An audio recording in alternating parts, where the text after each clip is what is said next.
This is Pete Finch for Get Ready to Rock, talking to Del Bromham from Stray.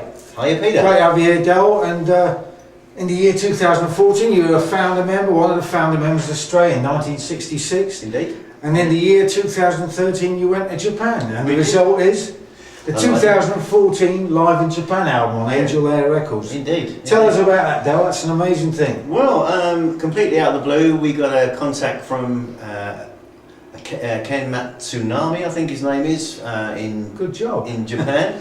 Matsutani, Ken Matsutani, from Japan, who transpires he runs a little record label out there, Captain Trip Records. I think I know the guy. And big fan of Stray and of kind of bands from that era, and American, predominantly British, but American too. Yeah. And he asked if it would be interested in going over and doing some shows.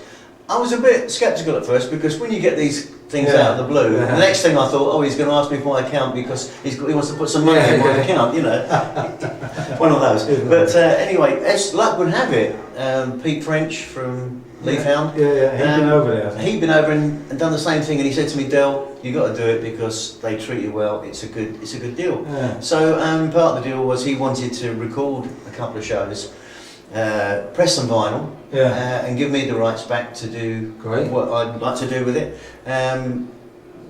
The mixing of it took some time. So you had to send the tapes back in. We had to transpose it. But anyway, a lot of hard work, and Chris Surgeonor engineered it. He done a great job on that. And Angel Air Records, I played it to them, and they loved it.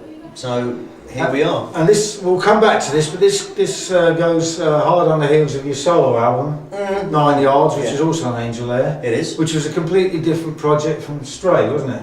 Yeah, it was really. It was a bit more unplugged and a bit more. Yeah, I suppose a bit more rootsy, I suppose they call it, if you like. It was just. It came at the right time, really. Stu, the bass player, decided he wasn't going to play in the band anymore.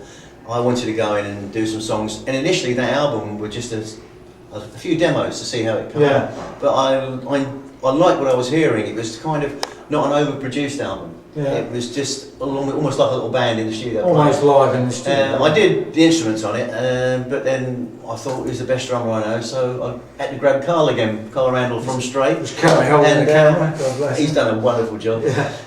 So that was it. I've also got guests, Cherry Lee Mewis and Robbie Matthews, who ended up playing bass with the band. You know, Robbie's played some harmonica on there and backing vocals. I had a song called What Goes Around, which I thought would be a kind of a duet, so I thought I'd love to get Cherry's voice on it, and you know, I think she's done a fantastic job. And she's appeared on some of your festival dates this year as well. She has, and that was just something. I mean, I said to the guys, I'd like to do something different than we've done before when we've done those shows, and I said to the guys, how about, you know, in the middle, we've got my album out as well, which we're promoting. How do you feel about that? Promoting. So we did that, and also the other sweet thing was we had our old guitar player Pete Dyer. He played a couple of festivals with us, and that was great too. So we could mix the set a little bit, bring some songs in that he sang, bring a couple of things in that Cherry sang, and I think it worked well actually. And did that mean that after you'd done all that album of your own, that you came back to Stray with a fresh kind of approach? I think it does, it kind of, with me, I just love music, I love playing music, and writing songs. It just kind of re-energises you, whatever you do. You know, I enjoy playing with other people as well, but no, it's all part and parcel of the same thing. And as part of we should mention this, as part of the Roots thing last year, you won a Lifetime Achievement Award at the British Blues Festival, which is rather remarkable. I did. That was a big surprise. Well deserved. Well, it was a big surprise to me because I actually thought I was going along to present it, and present one to some people, and somebody let the cat out of the bag. You see, and it was myself. I mean, I was in good company actually. Myself and Andy Fraser and Tony McPhee. So the three of us got the awards, which I'm completely surprised about. You know.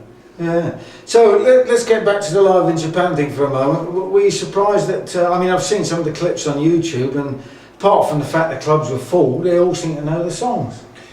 that was unbelievable. Yeah. But are they all record collectors over there then? They are. No, they are. We turned up and they were there hours before we were due to play with carrier bags full of albums, and some of them had more vinyl than I've got. You know, just on their impulse and things. Yeah. But they're real avid collectors, and quite clearly that's what Captain Tripp. Yeah. That was his motivation, I think. Yeah. He knew it would sort of the niche in the market. Yeah, and that was great. And then, as you say, the audiences knew the songs, and it was weird because it was a little bit like playing a home crowd. Yeah. Because I didn't expect that, you know, sort of gone all that way. So you were stuck for 10 hours in the traffic jam. No, so, you know, I was, you know, having done the flight and settling in the hotel, I thought to myself, oh, this could go horribly wrong. Played to 12 people, but as it turned out, you know, the venues were packed. So does this mean then that being that wonderful guy's involvement, that there's going to be some stray stuff that we might not see on vinyl over in Japan then? Is that the...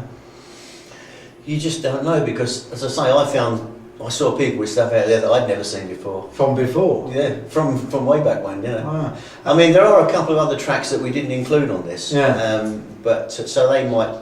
And looking at the stuff on here, you've gone back and you re-energised a few old songs on there, I suppose. Well, that was only Robbie's about his 5th gig. Sorry, I think. Yeah. So what I thought you know, up until that point, we'd not really had a set list. You know, we just used to chuck things over. Yeah. To give Robbie a good chance, I thought we'll learn, kind of cherry pick some songs through the ages, you know, and that was kind of pick a few of the really old ones, a couple from the Valhalla CD.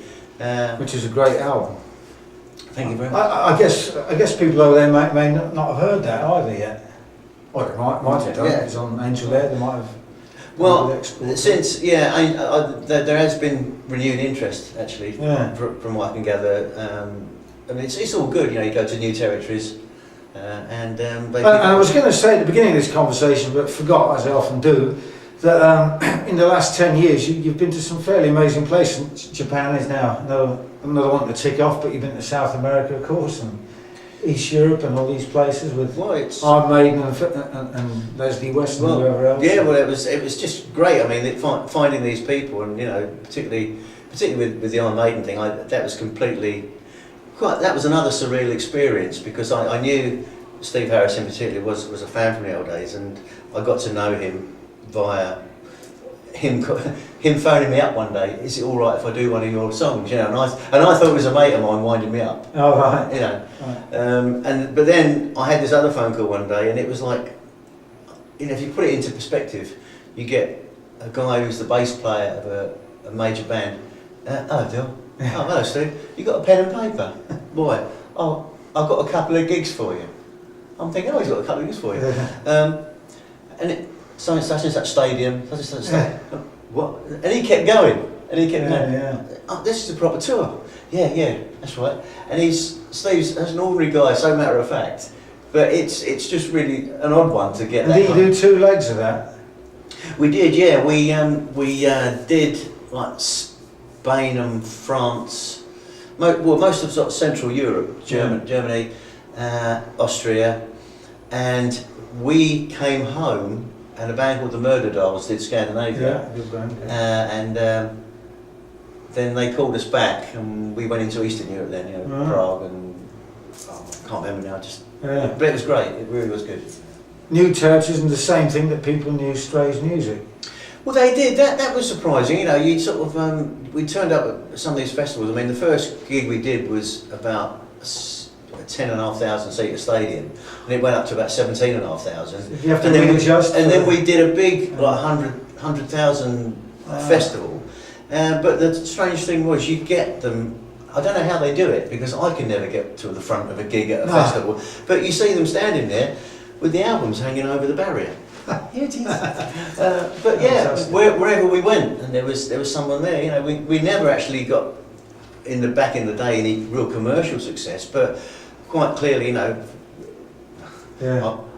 I've been called a cult. A cult. I think that's what they say. Yeah. Excellent. Great note on which to finish the interview, I think. Anyway, the album's called Live in Japan on Angel Air, and the solo album is called 9 Yards, right? And it's been Pete Feenstra talking to Dale Bromham all the time. Nice to see you, Pete. Front of the Hall of Fame here. Yes, that's for getreadytorock.com, and on the camera we've got Carl Randall on camera and drums. who's going to drum tonight, but he's going to be so tired from holding this camera for the last 15 odd minutes that he's probably going to fall asleep. I'm going to have to get him a beer now. Thank you very much. Good night. Thank you very much.